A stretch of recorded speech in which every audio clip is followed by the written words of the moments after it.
You know, in my years of being a Nintendo fan, I think I've seen it all. The rise of Amiibo, Pokemon card scalpers, a Mario movie that doesn't suck? Koopas. But dang, do they always find ways to surprise me at the most random moments? And I am so excited to talk about the Nintendo Museum. It's a real thing. A Nintendo Museum. A whole museum dedicated to why blue Pikmin are the punching bags in every Nintendo project. It's okay, I still love them so much.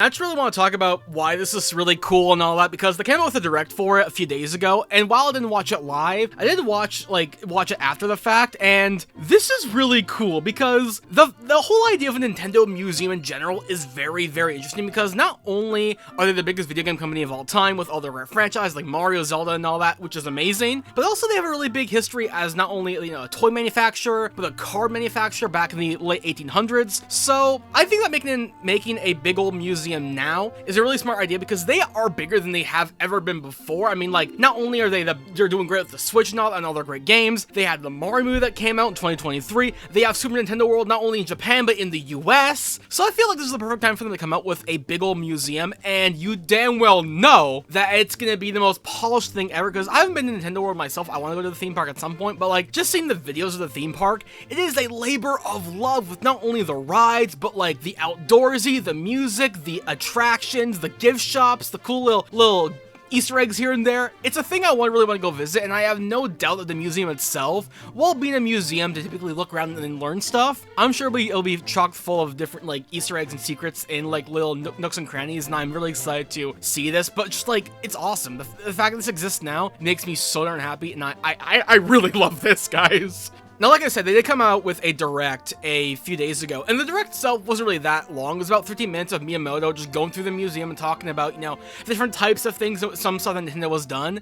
And it's cool. It's really cool. You know, Miyamoto himself is such a great showman. I really like how he goes through all of it. And he's really, you know, like, hey, this is the museum. This is what Nintendo did, and this is why I'm really proud of it. Like, it's like going to, like, it's like the museum is like his grandson. It's like, this is my grandson's art project. You see, you like it, but the art project is a museum. I don't know if that makes any sense, but just like, the museum itself looks great, and it's apparently built on the old Nintendo grounds from like the 80s where they originally made Super Mario Brothers, and that's really cool. I like that they're preserving that ground a lot, and just Miyamoto being so happy, like, this is where I used to come to work every day. This is awesome. I love it. But the building itself looks so prim and pristine. I love it. And while we didn't see too much of the first floor, the second floor in it, because they showed a lot about the second floor and all the other floors, is where it really shines. And oh boy, is this a video game maniac's dream. I'm a big Nintendo fan, of course. I love all their franchises to a certain extent, and this second floor is amazing. Chock full of every one of their systems, from the NES to the N64 to the Virtual Boy to the Switch, with a bunch of different, you know, games showing off, you know, like the Mario franchise and some of their stuff, and Zelda and Pikmin. I guess maybe Pokemon. I don't know if I saw that. Kirby, Xenoblade, Fire Emblem, all that fun stuff, and even showing off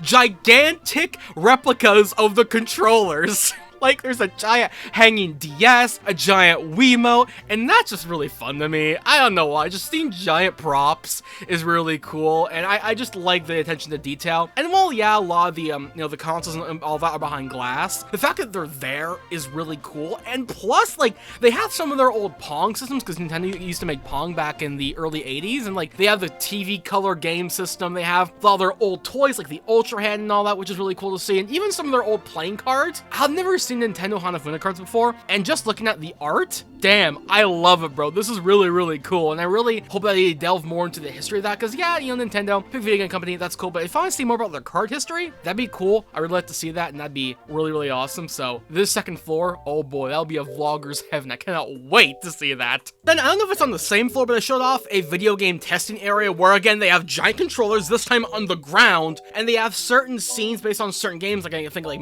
Super Mario Brothers, Mario 64, and all that, where you and another person play on these giant controllers to try and beat certain scenes from these games, and that's just really, really cool. Like, I saw pictures of these, and even in the direct, like, these are massive things. Like, you would, like, just to press one button, you'll need to have your whole hand on it, and that's really cool. I saw these clips on Twitter being like, what happens if you can backwards long jump in Mario 64? I'm like, bro, this is really cool. I like it. But it makes me wonder if they're gonna have, you know, other gaming test sites, like other giant controller places for more Mario, maybe like Zelda or Link to the past, or, Pikmin, or maybe just have some normal testing sites. I think they're gonna have some more, normal demo units for, like, play some of these Switch games, or Switch Lite, or maybe have some old Wii games, or Wii U, or GameCube, just showing off the legacy of Nintendo games, because, like, yeah, playing Nintendo games is fun, but, like, having a different variety of games to play, not only on a small screen, but a giant big screen with giant controllers, is really, really awesome, and I cannot wait to see the insanity. Like, maybe they'll switch out the games for, like, maybe every few months, maybe they switch them out for, when a new release is coming out, like a new Mario game's coming out, they're gonna put on some Mario games or whatever. Maybe it's just gonna be completely random. Who knows? Point is, I think this is really, really cool, and just seeing giant N64 controllers, bro, the blisters will be real with giant Mario Party. It's insane.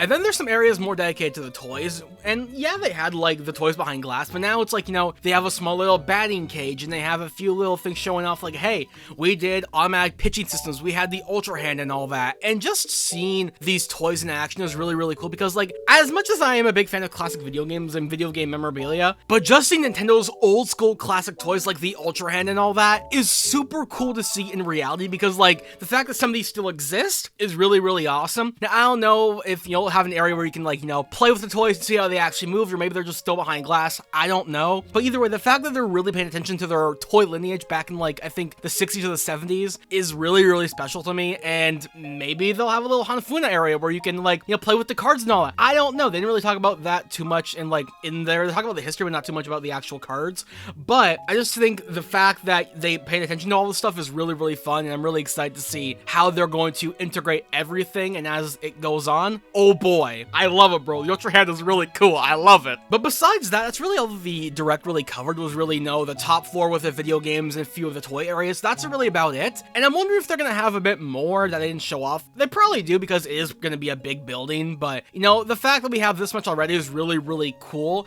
and it really makes me hope that as the years go on, they'll, add new exhibits and add new little interactive things, little movies, little theaters, stuff like that. Nothing too crazy, because a museum can only do so much with it, but I hope that in the future they will add more stuff, because, bro, going to a museum with a new exhibit is, like, almost as big as going to Nintendo's New York store and seeing a brand new game. Like, it's really, really cool, and I'm really excited to go ahead and see this, in actual person. The only issue I have with it is that it's supposedly only in Japan right now, which again makes sense. Nintendo is a Japanese company and all their big grounds are on that motherland, but, like, will we eventually get a North American store, or maybe a European store for the European people? Honestly, I don't know. I feel like the odds of that are pretty good, because we got a North American Super Nintendo World at Universal Studios Florida, or Hollywood rather, so I'm pretty sure we will get one in the future, just not in the next, like, year or so. I think we'll get it in, like, maybe 2, 3, 4 years, maybe more than that, but I think for now, having it only in Japan, I think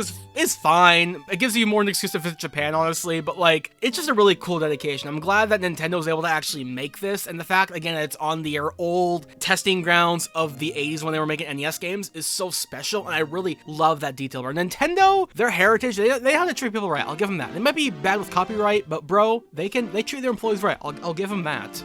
So really, overall, I'm just really excited for this, honestly. Like, the Nintendo Museum as an idea is something that I would assume a lot of people have been floating around for literal years, and the fact that it's a real thing, literally opening in October 2024, like, it's coming really, really fast, is really, really awesome, and hopefully one day I can visit it, because my dream is to go there, vlog the whole thing, have a nice little montage, bro. I love me a good little vlog montage, and just knowing that this exists is great, and I will hopefully try and visit it sometime in the future. But there you go. That's the Nintendo Museum. It's a great thing. I love it. Oh my god.